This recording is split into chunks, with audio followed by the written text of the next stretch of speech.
Feed yard's name is Will Feed Incorporated. We're located right off of Highway 30 in between Cozad and Gothenburg. My husband grew up in Cozad, Nebraska.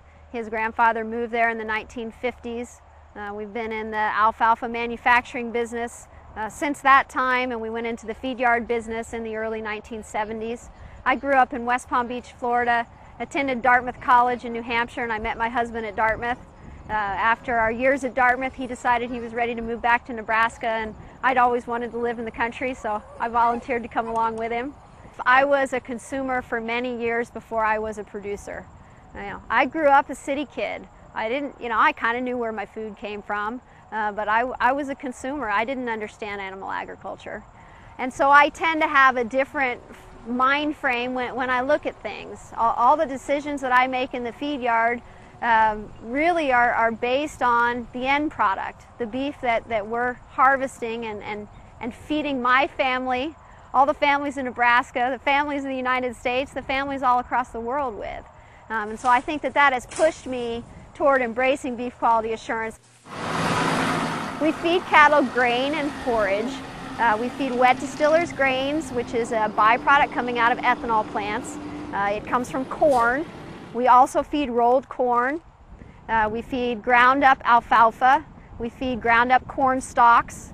And we feed a dry finisher pellet, which has vitamins and minerals that the cattle need in order to stay healthy.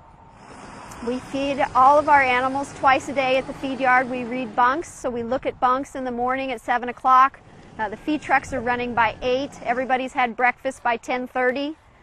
We go back through and feed them between 2 and 5 in the afternoon for the second go-round.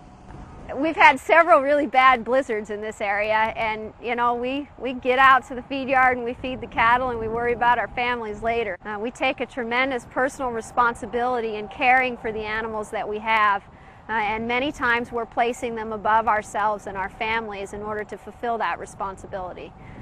One of the things that was paramount in our minds when we were trying to decide if we wanted to move back to Nebraska and what we wanted to do was we wanted to live in a place where it was a good place to raise a family. And we wanted our children to know where their food came from, and we wanted our children to know what we did every day.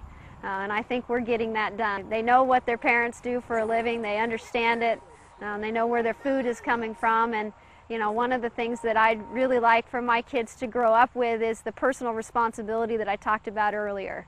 And we just have a personal responsibility to care for animals and to care for the earth that we live on.